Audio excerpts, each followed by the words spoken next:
What's up mga idol ka-farmers? Good morning. Okay, for this video mga idol ka-farmers, andito na naman tayo sa ating sakahan at mga idol, update natin yung pipino natin ngayon. Dahil katulad rin sila ng sitaw natin mga idol ka-farmers na ayan naghahanap na talaga sila ng makapitan. So sa ngayon mga idol ka-farmers, itong tatlong linya pa lang ang nabalagan ko. Yan. Mas maganda na nabalagan ng mga idol ka-farmers kasi may nakakapitan na talaga sila. So yun nga lang, hindi pa to tapos yung, apat na pala to na simulan mga idol ka-farmers. Tapos dalawa pa lang ang natapos. Kumbaga nasimulan ko lang to ng dalawa dahil naubusan ako ng ganito mga idol ka-farmers. Yung flat yarn.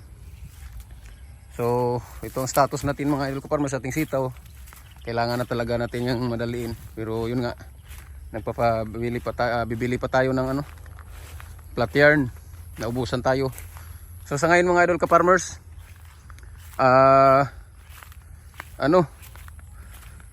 pipino muna tayo naglalagay tayo ng lubid ngayon para malagyan na rin ng balag mga idol ka-farmers. So yan kawawa talaga yung sitaw mga idol ka-farmers na hindi malagyan kaagad ng balag. Kahit saan na lang yan mapunta mga idol ka-farmers dahil naghanap talaga yan ng makapitan. Tingnan nyo yan, natutumba na siya. So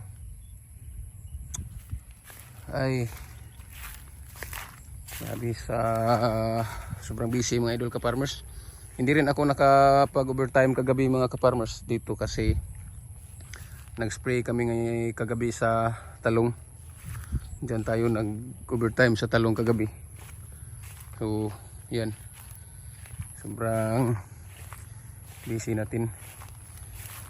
So, siguro mayang gabi mga idol ka-farmers, dito tayo mag-overtime. Magbalag tayo dito. May nabili naman ako mga idol ka-farmers ng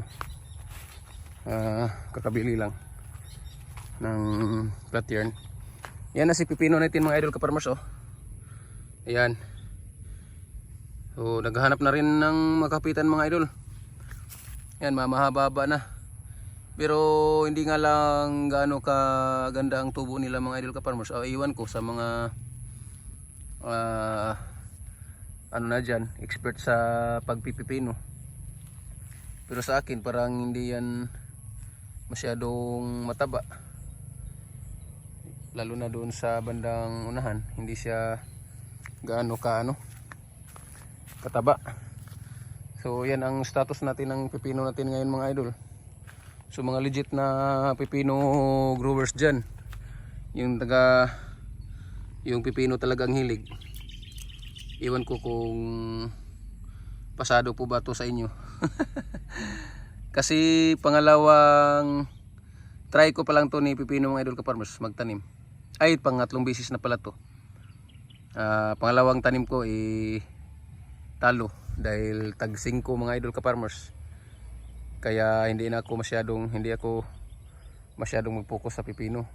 Saka na lang ako nagtanim talaga ngayon mga idol ka-farmers dahil sabi ko dati ng mga video ko, dito sa area na to ay kapag tag-ulan matagal mawala yung tubig dahil ma-stuck or may ipon dito banda. Kaya nagtanim ako ng pipino ngayon dahil yung pipino gustong gusto yung basa palagi yung lupa, or gusto siya ng tubig palagi. So yan, nagpipino ako dito. Kaya tayo nagulit na tanim ng pipino. So na mga idol ka-farmers, pipino natin ngayon, ito nga sila. Talagang madaliin ko na to mga idol dahil naghahanap na siya ng makapitan. So may mga lobby naman tayo na nalagay na dyan mga idol ka-farmers. Pwede na yan. So maya mga idol ka-farmers, magbalag na tayo dito. Nalilito na tayo mga idol ka-farmers kung ano ang uunahin natin, sisitaw or sa lahat ng friends natin dyan na hindi tayo makabisita, sa lahat ng mga friends natin, yung mga nagsusupport sa atin, gusto ko sana na balikan ko kayo lahat, pero Yun nga, sana maintindihan nyo ang buhay farmer, ang ka-farmer nyo. Sana ihingi ng pamanhin talaga, dahil yan na ako sa tatrabahuin ko. Okay, paano mga idol ka-farmers, maraming salamat na lang po sa lahat. At ito, kakayod na naman ang ka-farmer nyo para sa kinabukasan ng mga anak, mga idol. Thank you so much for watching. Thank you for your support everyone. Happy farming. I love you all. Bye bye.